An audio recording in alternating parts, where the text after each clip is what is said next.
Hola. Buenas tardes, señora presidenta. Buenas tardes, senadoras y senadores. Hoy vamos a rendir una conmemoración para el Día Nacional de la Memoria por la Verdad y la Justicia, que fue en el día de ayer. Ayer fueron 45 años de esa fecha tan oscura, de esa fecha tan dramática para la sociedad argentina. Debemos realizar algunas consideraciones. La primera consideración es que ese 24 de marzo no se dio simplemente en el vacío ni llegó de la nada. Ese 24 de marzo de 1976 se dio en un contexto regional de alta conflictividad y de Guerra Fría. La verdad es que el golpe del 24 de marzo es también parte de esa Guerra Fría que conmovió al mundo y que trajo tantas y tan diversas víctimas.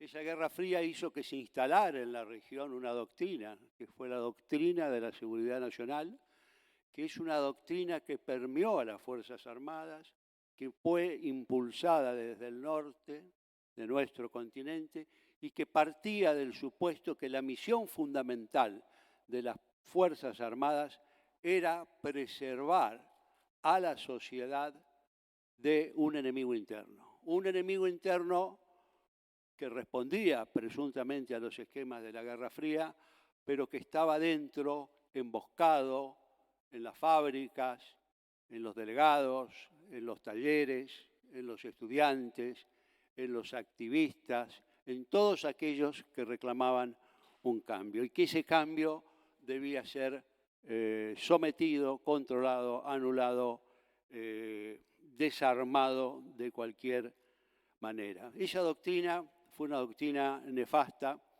que permeó no solo las Fuerzas Armadas y las Fuerzas de Seguridad, sino a muchos sectores de la sociedad y que llevó a que la democracia, tal como la hemos conocido, prácticamente desapareciera en América del Sur y en buena medida y en América Central llevó no solo a gobiernos represivos, sino a conflictos armados internos de singular envergadura. Esa doctrina y esa política tenía antecedentes en Argentina. Nadie puede desconocer lo que había sucedido en septiembre de 1973 en Chile, donde se organiza un golpe para deponer al doctor Salvador Allende. Nadie podía negar lo que ya había pasado en Uruguay, lo que había pasado años antes en Brasil, lo que pasaba desde hace décadas en Paraguay, lo que pasaba en Bolivia, lo mismo que había pasado en Perú. Es decir, es una cadena de gobiernos que, aferrados a la doctrina de seguridad nacional, deciden de diversa manera y con apoyo externo y con apoyo de la principal potencia del mundo, someter, abandonar las formas de la democracia en la mayoría de los casos y desatar una represión de singular severidad. En el caso de la Argentina, esa represión tuvo una característica que no había tenido otras represiones que tuvimos en el pasado, en otros golpes o en otros movimientos que habían puesto las élites en contra de las mayorías. En este caso, la táctica o la estrategia utilizada, que fue lo que en uno de los primeros documentos, lo que luego sería el CELS, Emilio Mignone describió como el paralelismo global, que era el usar el Estado, la legalidad del Estado, para dentro de ese Estado construir una accionar represivo basado en la ilegalidad, básicamente basado en la ilegalidad del mecanismo secuestro, tortura, obtención de información y luego eliminación. Esa práctica que se llevó adelante con tanta rigurosidad y tanta maldad en la Argentina dejó heridas muy profundas y llevó a decenas de miles de desaparecidos, de muertos, de presos, de exiliados, de desplazados internos y sobre todo llevó a una destrucción del aparato productivo nacional de singular envergadura, porque la verdad es que no podemos callar que ese plan represivo no tenía solo motivaciones ideológicas, sino que tenía también un objetivo económico específico y que se trataba de la destrucción de un modelo de acumulación, de la destrucción de un tejido productivo, de un sistema industrial, de ciertos entrelazamientos que habían llevado a la Argentina a un grado de desarrollo elevado. Suele decirse que en 1974 la Argentina tenía más o menos el mismo desarrollo que Australia y qué cosas hemos hecho mal para que hoy Australia tenga el desarrollo que tiene y nosotros tengamos la situación que tenemos. Bueno, hay mucho para discutir y hay muchos temas que son motivo de diversas opiniones, pero de lo que no hay duda es que un paso decisivo en la destrucción de una Argentina con desarrollo sustentable, con tejido industrial, con técnicos capaces, con intelectuales que trabajen, con empresas modernas y que estén en la punta del desarrollo, fue ese golpe nefasto del 1976, que no solo incorporó la criminalidad, sino que incorporó también dos elementos que han estado presentes muchas veces en la Argentina y desde ese momento mucho más.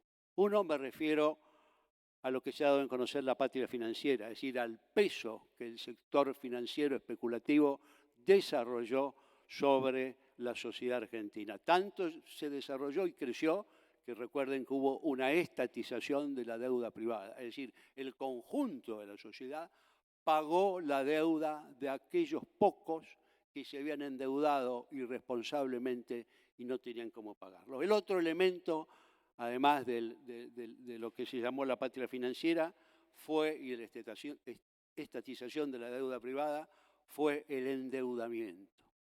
El 24 de marzo del 76, la Argentina tenía un bajo nivel de endeudamiento. Tenía muchos problemas, pero prácticamente no tenía endeudamiento. Y cuando termina el gobierno de las juntas militares, el endeudamiento se había transformado en uno de los grandes problemas internacionales. Hay algunas cosas que quiero mencionar también de ese periodo. Uno es la fortaleza de la sociedad argentina, sobre todo de su sociedad civil, y la capacidad que tuvo de generar fenómenos reconocidos mundialmente como las madres y las abuelas de Plaza de Mayo. Es decir, el movimiento de derechos humanos basado en la sociedad civil que venciendo el miedo logró tener un éxito extraordinario y que llevó a hacer conocer la situación argentina a todas partes. Denuncias internacionales, la actuación de la Cruz Roja Internacional, que estuvo en Argentina y verificó las violaciones, la visita en 1979 de la Comisión Interamericana de Derechos Humanos, en la que jugó un rol importante el entonces presidente de Estados Unidos, James Carter, que había cambiado la política que había llevado adelante el presidente Nixon, el presidente Ford y el señor Kissinger en relación al apoyo de los golpes militares. Finalmente, todos sabemos lo que sucedió después, sabemos el intento desesperado de los militares de, como dijo Galtieri, limpiar sus fusiles de sangre yendo a las Malvinas. Sabemos el resultado de esa aventura militar que nos hizo retroceder en nuestro reclamo bastantes pasos.